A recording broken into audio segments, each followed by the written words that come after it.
Hi, I'm Vinita Siddharth from Kreeda, the organization that's been working for over 20 years to research and revive traditional games of India. For many years now, much of my research has taken me to old temples and monuments to document the games that were engraved on the floors there.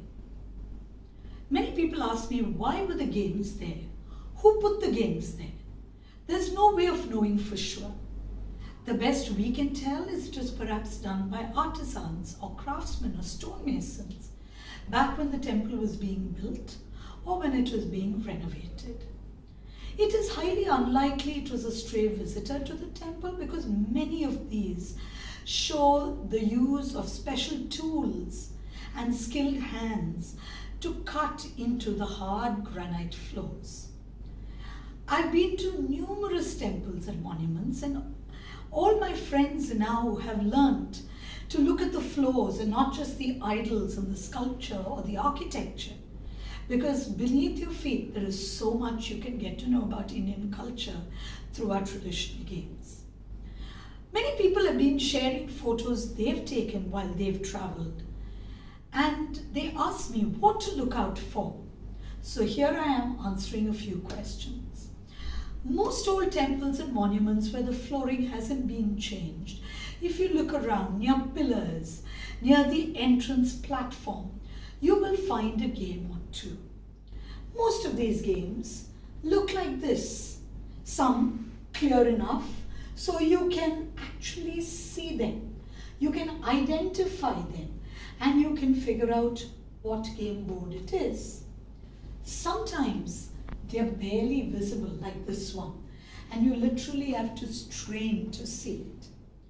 We wipe down the floor, dust away any particles that may be there, and try to figure out how best we can photograph it.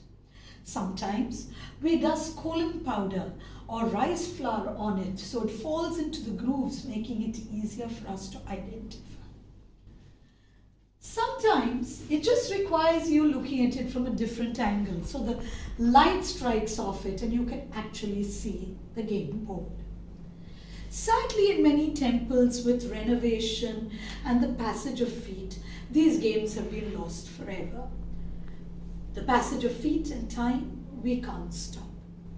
But during renovations, a little care to ensure that original floorings are preserved, or at least taken and put elsewhere without laying tiles on top of it, will help us document these games. Some of them are badly damaged, like this one, during renovations to the temple, during work done in the temple, and sadly we see the effect of that damage.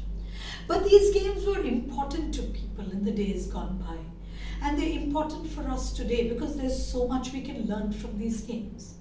There's no doubt about how important it was for the people when we see this beautiful game of tigers and goats at the Eri Katharaman temple, where someone has actually signed his name at the bottom, much like a little schoolboy signing his name on his cricket bat and claiming ownership. But it was not just the stray visitor who enjoyed it. There are temples where we've seen numerous boards of the same game. So many people ago messaged me asking me, have you seen this game before? Maybe I have, but it still becomes important to document it. And document not just a single appearance, but every appearance of that game. Because through each image, we get to know more. Seeing 4 images of the game in the same temple indicates that perhaps it was exceedingly popular. Now, many would contest that perhaps the stones came from elsewhere, and sure, it is possible, and maybe all 4 were not in the temple in the first place. But if you take this other temple, where we have 2 games right next to each other, and obviously from the same type of stone and not a replacement, you begin to understand the popularity of this game. This is not the only place I've seen it. I've seen it in numerous temples where we see multiple boards in the same general area. This repetition of the game helps us understand its popularity The presence of the game in different temples helps us understand the spread of the game. Most of the examples I've shown you are the game of goats and tigers, or Adapuliyatam as is it known in Tamil Nadu. And I have used examples from temples of Tamil Nadu and more particularly Chennai. But my documentation has games from everywhere and not just Adapuliyatam. So if you were to look at these boards, you see the game of Chowpad or Daikattam. Very faint to be sure, but very clear to the naked eye. And right above it, you see this other game of Ashtachema, which is very popular in the Telugu heartland, a dice game played on a square board and owned by numerous games across the country. Right next to it, in another temple, you see two boards, Panchkon and Dadi. Panchkon or Nachatra Vilayata is a single player star game, which is a solitaire game that challenges players to think, to ideate, to strategize, even when you have no one to play with. These games tell us so much. These etchings tell us so much.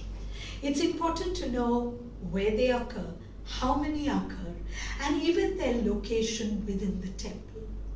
So the next time you visit a temple or monument, do look out for these games. Share it with us. We are creating an entire encyclopedia of these appearances. And hopefully, the more we know, the more we find out. Do reach out to us if you want to know more about traditional games etched on the floors of temples and monuments. Thank you.